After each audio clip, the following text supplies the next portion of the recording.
वर्ष 2012 में आप सभी पत्रकार मित्रों के साथ पहली बार औपचारिक पत्रकार वार्ता में मिलना हो रहा है।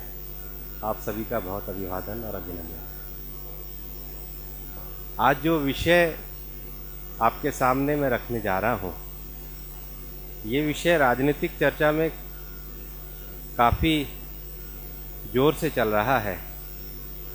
इसके कुछ फैक्चुअल एस्पेक्ट और कुछ कानूनी विषयों पे मैं आपके सामने अपनी बात रखने जा रहा हूँ।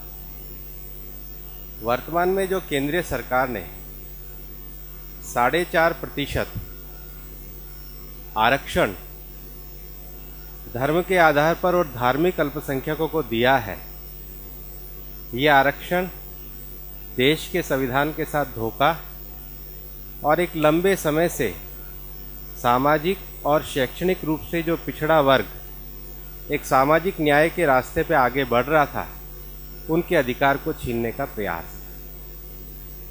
देश में इंदिरा साहनी के जजमेंट के बाद बैकवर्ड क्लास कमीशन का गठन हुआ है और बैकवर्ड क्लास कमीशन को ये पावर है कि वो किसी भी एक वर्ग को पिछड़े वर्ग में शामिल भी कर सकता है और उस लिस्ट से निकाल भी सकता है। सरकार ने अपनी 4.5% के इस आरक्षण को लागू करते समय ना तो कोई बैकवर्ड क्लास कमीशन से किसी प्रकार की कोई सिफारिश ली और ना ही इस प्रकार की कोई सिफारिश को जनता के सामने रखा जिससे सरकार के इस निर्णय का कोई जस्टिफिकेशन किया जा सके। बैकवर्ड क्लास कमीशन की अगर 2007 और 2008 की जो लेटेस्ट रिपोर्ट उनकी वेबसाइट पे उपलब्ध है, उसमें भी अगर देखेंगे तो बैकवर्ड क्लास कमीशन ने काफ़ी अल्पसंख्यक वर्गों को इसमें शामिल किया है, परंतु 4.5% का केवल धर्म के आधार पर आरक्षण करना, ये जो रिजर्वेशन फॉर ओबीसी है, ये उसके साथ कुठाराघात है। क्योंकि आप जो सरकार का जो तर्क है वो ये है कि ये सामाजिक और आर्थिक रूप से पिछड़े वर्गों में अंडर रिप्रेजेंटेशन ऑफ माइनॉरिटीज है। जब आप सेपरेट रिप्रेजेंटेशन की बात करते हैं, जब आप अंडर रिप्रेजेंटेशन की बात करते हैं, तो आप वास्तव में जिसका जो हमारा इतिहास है, हमारे देश का जो धर्म के आधार पर विभाजन का इतिहास है, अंडर रिप्रेजेंटेशन के कारण आप अंडर रिप्रेजेंटेशन की मानसिकता से आगे बढ़ते हैं, जो देश को तोड़ने वाला है। क्योंकि जो आरक्षण जो है, ओबीसी को जो आरक्षण है, वो सामाजिक और शैक्षणिक रूप से पिछड़े वर्ग की एक कैटेगरी है। उस एक कैटेगरी को आप इस आधार पर विभाजित नहीं कर सकते कि अमुक धर्म को मानने वाले इस एक कैटेगरी में अलग होंगे और अमुक धर्म को मानने वाले इस कैटेगरी में अलग होंगे। यह सीधा सीधा देश का एक विभाजनकारी एजेंडा है।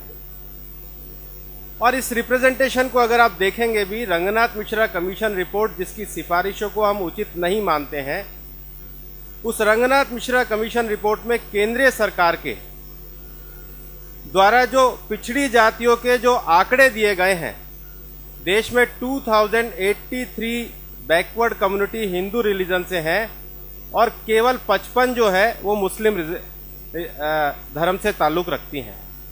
लेकिन जब मंडल आयोग ने इस सिफारिश को लागू करा था तो उन्होंने सबको एक कैटेगरी में रखा था। और भारतीय जनता पार्टी का भी मानना है कि हम सब भारतीय हैं, उसका धर्म के आधार पर विभाजन करना गलत है। और इससे बड़ी जो और दुर्भाग्यपूर्ण बात है कि सरकार के जो केंद्रीय मंत्री हैं, वो इस आरक्षण के कोटे को बढ़ाने के लिए बात कर रहे हैं।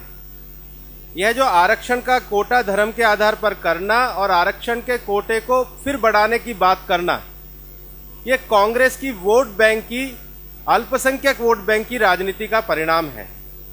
और मेरा मानना है कि यह सरकार यहां तक नहीं रुकने वाली है, क्योंकि सरकार अगर रंगनाथ मिश्रा कमीशन की रिपोर्ट को मानती है तो यह सरकार की उस मानने के कारण आज ये आरक्षण ओबीसी में से गया है। अगर रंगनाथ मिश्रा कमीशन की रिपोर्ट को सरकार जिस प्रकार से मान रही है, कल ये आरक्षण शेड्यूल कास्ट में भी जाने वाला है। और इसलिए बड़े दुर्भाग्य की बात है कि जो समाजवादी पार्टी और बहुजन समाज पार्टी पिछड़ों और दलितों के उत्थान का दावा करती हैं, जो अपने आप को बताती हैं कि वो इस सामाजिक न्याय के पैरोकारी रखते हैं, वो आज इस विषय पर चुप है। सामाजिक और शैक्षिक पिछड़ापन किसी भी वर्गों का धर्म के आधार पर विभाजित नहीं किया जा सकता। मंडल ने जो कहा था कि हिंदू समाज में जो जातियां हैं, जैसे नाई है, तेली है, धोबी है, इसी प्रकार के कार्य करने वाली मुस्लिम जाति जो समान सामाजिक और शैक्षणिक परिस्थिति में आती हैं, उनको केवल इस आधार पर विभाजित कर देना कि आप अलग धर्म को मानते हो, इसको आंध्र प्रदेश के हाई कोर्ट ने भी, कॉन्स्टिट्यूशन बेंच ने स्ट्रक डाउन किया है और इसको मामला अभी सुप्रीम कोर्ट में भी पेंडिंग पड़ा हुआ है। और इतना ही नहीं, अगर सरकार माइनॉरिटी की जो रिपोर्ट्स हैं उसको अगर देखेंगे तो उसमें जो कहा गया है कि मुस्लिम समाज का बहुत बड़ा वर्ग दस्तकारी के क्षेत्र में, बुनकर के क्षेत्र में, कारीगरी के क्षेत्र में लगा हुआ है, तो फिर सरकार की जो एफडीआई जो आएगी रिटेल सेक्टर में, वो सबसे ज्यादा तो इन्हीं लोगों का रोजगार छीनेगी। और इसलिए सरकार जहां एक तरफ अपनी नीतियों के द्वारा रिटेल सेक्टर में लगने वाले लोगों का रोजगार छीनने का प्रयास कर रही है, वहीं दूसरी तरफ 4.5% के जो अवैधानिक आरक्षण है, जिसमें बैकवर्ड क्लास कमीशन की कोई रिकमेंडेशन नहीं है, जिसमें धर्म के आधार पर गलत विभाजन किया गया है, संविधान के आर्टिकल 340 की परिपालना नहीं की गई है, और एक ही वर्ग का अंडर रिप्रेजेंटेशन मानकर जो रिलीजियस रिप्रेजेंटेशन की नीति सरकार लागू करने जा रही है, वो विभेदकारी नीति है। और इसलिए आज की तारीख में मुलायम सिंह यादव, जो पिछड़े वर्गों के बहुत बड़े मसीहा होने का दावा करते हैं, वो आखिर पिछड़े वर्ग के सामाजिक न्याय की लड़ाई पर चुप क्यों हैं? एक लंबे समय के कारण समाज का जो वर्ग खेती और बाकी कारणों से पिछड़ा हुआ था, और जो वर्ग आज यूपीए सरकार की उदारवादी नीतियों के कारण अपना गांव छोड़ने को मजबूर है, जो वर्ग आज शिक्षा में थोड़ा सा आगे बढ़ा है, उस वर्ग के 4.5% आरक्षण को वंचित करना, ये उनके साथ अन्याय है। और भारतीय जनता पार्टी ये मानती है कि अगर समता मूलक समाज का निर्माण करना है, तो चाहे अनुसूचित जाति का आरक्षण हो, अनुसूचित जनजाति का आरक्षण हो, पिछड़ा वर्ग का आरक्षण हो और कमजोर वर्ग का आरक्षण हो, जो संवैधानिक मान्यताओं और प्रावधानों के अनुसार जो नियम बने हुए हैं, उसके अनुसार सरकार को अफर्मेटिव एक्शन लेना चाहिए। इसको धर्म के आधार पर विभाजित नहीं करना चाहिए। और हमारी पार्टी पिछड़े वर्ग के इस आंदोलन को पूरी तरीके से समर्थन करेगी, और जिन लोगों का भी हक छीना जा रहा है, उनका हक मिलकर समता मूलक समाज की स्थापना हो, यह हमारी पार्टी की मांग है, और इसके लिए हमारी पार्टी संघर्ष करेगी।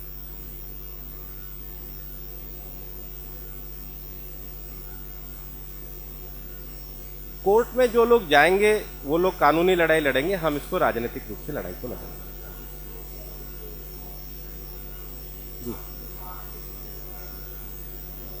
जी,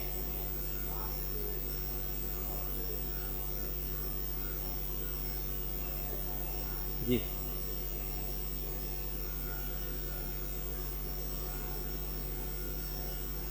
जी, जी,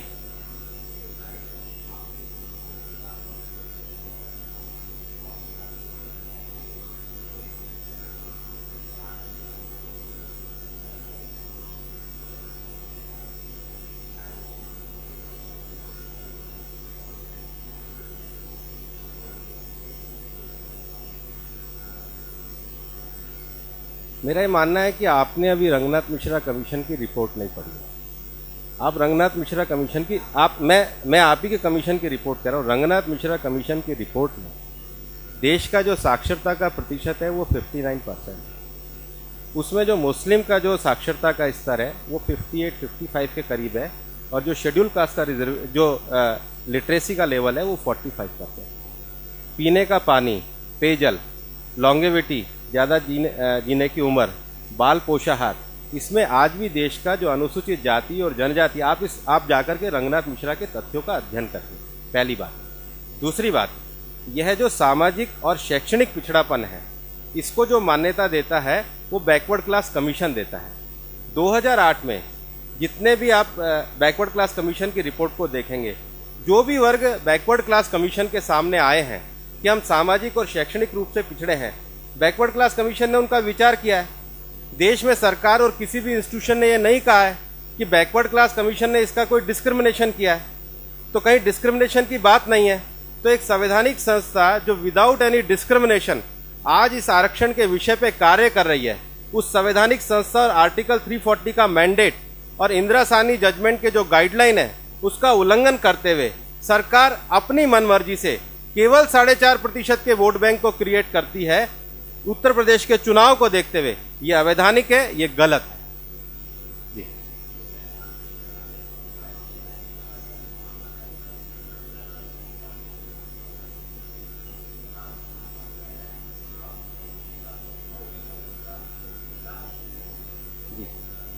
ऐसा है, कुशवाहा जी वाला विषय, उनका पत्र लिखने के बाद जो विषय है वो विषय समाप्त है। भारतीय जनता पार्टी भ्रष्टाचार से लड़ने के लिए प्रतिबद्ध है, इसलिए ये विषय जो है आज इसका जी किन्होंने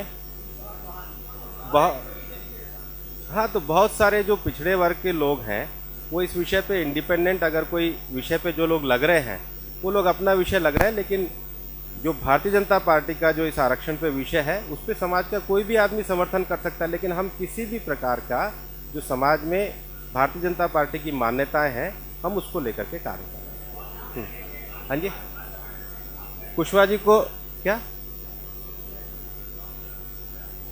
वो अपने समर्थन से समाज के सभी वर्गों के लोग भारतीय जनता पार्टी का समर्थन कर रहे हैं। अगर आप भी भारतीय जनता पार्टी का समर्थन करेंगे मैं आपको मना करूंगा क्या? आदित्यनाथ जी से हमारी पार्टी के वरिष्ठ नेता बात करेंगे और वो जो भी बात आएगी आपके सामने।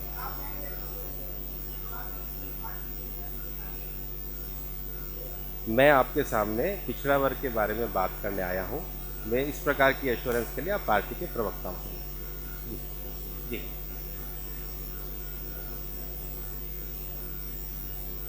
जी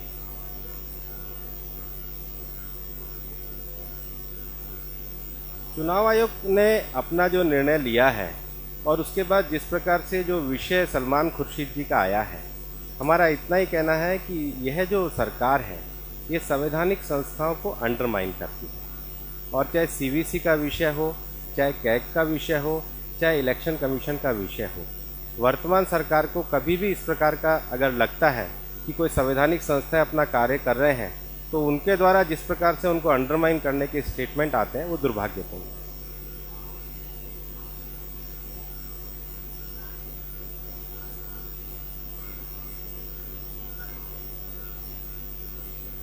ये तो चुनाव आचार संहिता का विषय है, उनका प्रशासनिक निर्णय। चुनाव में काले धन का प्रयोग नहीं होना चाहिए तो भारतीय जनता पार्टी की मान्यता, और हम तो इस पर दृढ़ता से विश्वास था।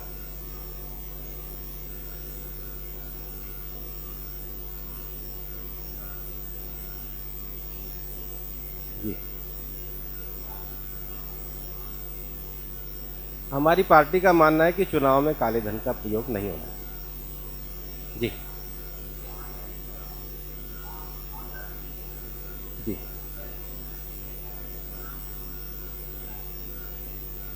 जी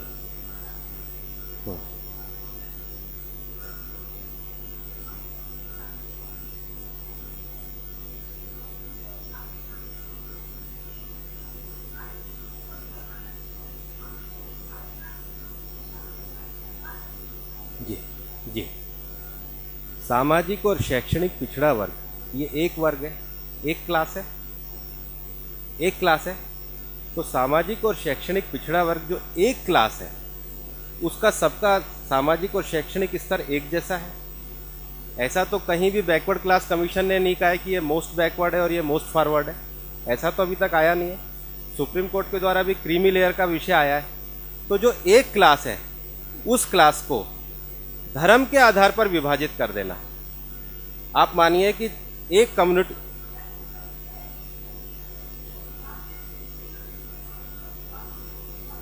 हाँ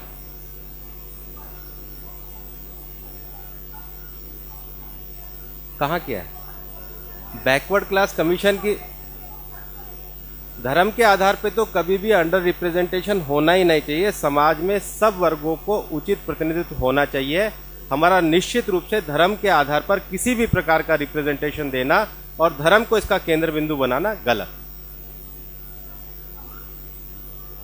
किसी ने धर्म के आधार पर नहीं कहा है और धर्म के आधार पर कहीं भी संवैधानिक आरक्षण की बात नहीं है।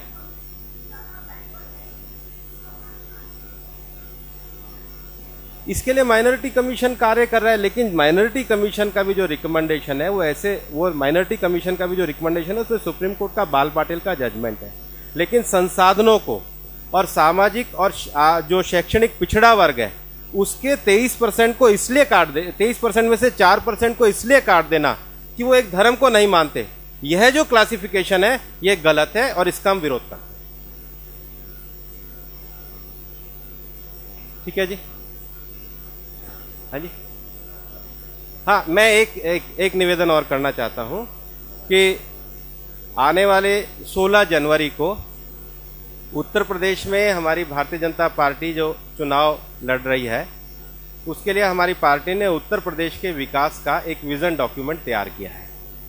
जिस विजन डॉक्यूमेंट में उत्तर प्रदेश के सर्व समाज का विकास की जो भारतीय जनता पार्टी की अवधारणा है और भारतीय जनता पार्टी का जो उसके संबंध में एक पूरा व्यापक दृष्टिकोण है, उस विजन डॉक्यूमेंट को हमारे पार्टी के राष्ट्रीय अध्यक्ष माननीय नितिन गडकरी जी 16 जनवरी को लखनऊ में रिलीज करेंगे और उसके संबंध में एक छोटी सी जो जानकारी का पत्रक है वो आपको भी प्रेस वार्ता के माध्यम से दिया जाएगा। धन्यवाद।